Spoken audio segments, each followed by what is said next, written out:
Hello people, welcome to my channel. ఈరోజు మనం పల్లి పకోడీ ఎలా చేయాలో చూసేద్దాం రండి. సో దీనికోసం మనం ఫస్ట్గా ఒక బౌల్లోకి శనగపిండి అండ్ 2 టేబుల్ స్పూన్ బియ్యపిండి, కొంచెం సాల్ట్, కొంచెం కారం అండ్ కొంచెం టర్మరిక్ అండ్ కొంచెం జీరా పౌడర్ని వేసుకోవాలి.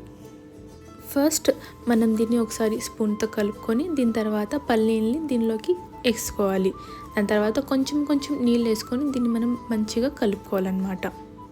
ఎప్పుడైనా మనం క్విక్గా ఏమైనా స్నాక్స్ చేసుకోవాలనుకున్నప్పుడు ఈ పల్లి పకోడీని మనం ట్రై చేయొచ్చు అండ్ ఫాస్ట్గా చేసేయగలుగుతాం.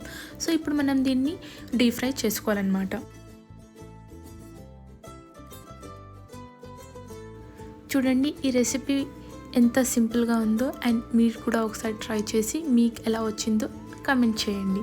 అండ్ మీకు కానీ ఈ వీడియో నచ్చినట్టయితే please like, share and subscribe to my channel and thank you for watching.